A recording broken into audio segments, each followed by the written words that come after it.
कल से हॉलमार्किंग के नियमों का पालन करना जरूरी होगा। ज्वेलरी हॉलमार्किंग के नियमों का पालन करना जरूरी होगा। जिन 256 जिलों में हॉलमार्किंग के नियम अनिवार्य किए गए थे, 16 जून से इसे इम्प्लीमेंट किया गया था, वहाँ पर ज्वेलर ने कुछ दिक्कत बताई थी, जिसके बाद सरकार ने कुछ राहत दी थी कि आप 30 नवंबर तक अगर कोई ज्वेलर किसी कारणवश हॉलमार्किंग के नियम का पालन नहीं कर पा रहा है तो उनके ऊपर एक्शन नहीं होगा। ये छूट 30 नवंबर तक दी गई थी, लेकिन आज उसकी समय सीमा खत्म हो रही है। मतलब ये कि कल से इन 256 जिलों में हॉलमार्किंग के नियमों का पालन करना जरूरी हो जाएगा। कितनी तैयारी है ग्राउंड पर, क्या ज्वेलर पूरी तरह से तैयार हैं हॉलमार्क ज्वेलरी बेचने के लिए, इस पर बात करने के लिए हमारे साथ इस वक्त जुड़े हैं इब्जा के प्रेसिडेंट पृथ्वीराज कोठारी। सर बहुत बहुत स्वागत है आपका कोठारी जी। पहला सवाल तो यही सर कि क्या अब ये और एक्सटेंड होने की कोई संभावना है कि आज शाम तक में कोई ऐसा ऑर्डर आ जाए कि कुछ और राहत मिल जाए, इसकी कोई संभावना दिख रही है क्या सर आपको? देखिए, मुझे लग नहीं रहा है कि एक्शन आगे करेंगे क्योंकि ऑलरेडी उन्होंने काफी टाइम दे दिया है। बट आए तो अच्छा है, बट अगर नहीं भी आता है तो लोग अब धीरे धीरे इसको प्रिपेयर हो गए और यूज टू हो गए हैं। और अभी हॉलमार्किंग ज्वेलरी, HUID ये सब अभी कॉमन हो गया है और लोग अभी उसको छोड़ के अभी अपने खुद के बिजनेस के ऊपर ध्यान फोकस कर रहे हैं कि उसको और कैसे अच्छी तरह से किया जाए। Right sir. और अभी हॉलमार्क का साइन बोर्ड लगाना पड़ेगा, जो भी उन्होंने गाइडलाइन दी है उसको आपको फॉलो करनी पड़ेगी। तो मुझे लगता है कि एक्सटेंड होने का कोई चांस लग तो नहीं रहा है। अच्छा, तो आप कहने की इसमें और राहत की संभावना अभी नहीं है, मतलब ये डेट और एक्सटेंड होने की संभावना आपको दिख नहीं रही है।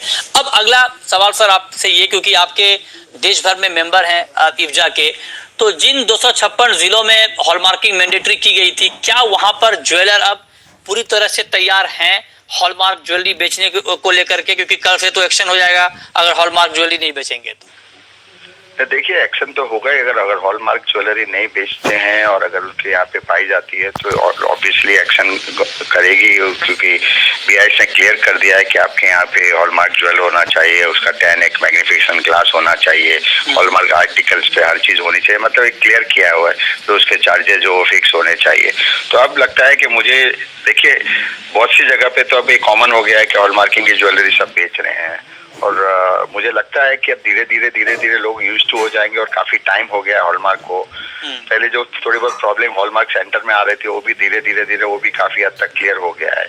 तो मुझे लगता है कि अब थोड़ा धीरे लोग समझने लग जाएंगे। ये तो बेसिकली कस्टमर पे डिपेंड करता है कि उसको प्रिकॉशन क्या क्या लेना है। हॉलमार्क ज्वेलर आप खरीदने जाते हो तो आप देखिए उस पर मार्क है कि नहीं है, क्योंकि कस्टमर को उतना उसमें ये होना चाहिए कि हॉलमार्क के नियम क्या है, हॉलमार्क कैसे देखना चाहिए, कैसे आप ज्वेलरी कहीं पे जाते हैं तो खरीदो, चाहे छोटे ज्वेलर से लो या बड़े ज्वेलर से लो। कस्टमर को एक बेसिक चीज पता होनी चाहिए कि हम हॉलमार्क ज्वेलरी खरीद रहे हैं, जो हम पैसे दे रहे हैं उतना ही प्योरिटी का माल ले रहे हैं। अच्छा, तो सर ये आपने बहुत महत्वपूर्ण बात कही। तो एक बात और सर कि कोई कस्टमर, एक बार फिर से आप बता दें, हालांकि आपने कई बार ये बात बताई है कि मान लीजिए अब कोई कस्टमर अगर जा रहा है ज्वेलरी खरीदने, तो कैसे वो पहचान पाएगा कि ज्वेलरी हॉलमार्क है या नहीं? देखिए, उसमें BIS का एक मार्क होता है, प्लस नंबर्स होते हैं, प्लस जो जिस ज्वेलर्स के या जिस हॉलमार्क में हॉलमार्क किया उसका रहता है और ज्वेलर्स के लोगो रहते हैं। ये चार चीज उसके ऊपर रहता है। एक प्योरिटी का मार्क रहता है, एक BIS का मार्क रहता है, हॉलमार्किंग के सेंटर का मार्क रहता है और प्लस ज्वेलर्स के मार्क लोगो रहता है। तो ये चार चीज आपको ध्यान देनी है और सबसे बड़ी बात है कि आपको जो भी चीज खरीदनी है वो बिल में खरीदनी है, तो आपके लिए और भी इजी रहता है कि आपने बिल में वो माल को खरीदा हुआ है। अच्छा।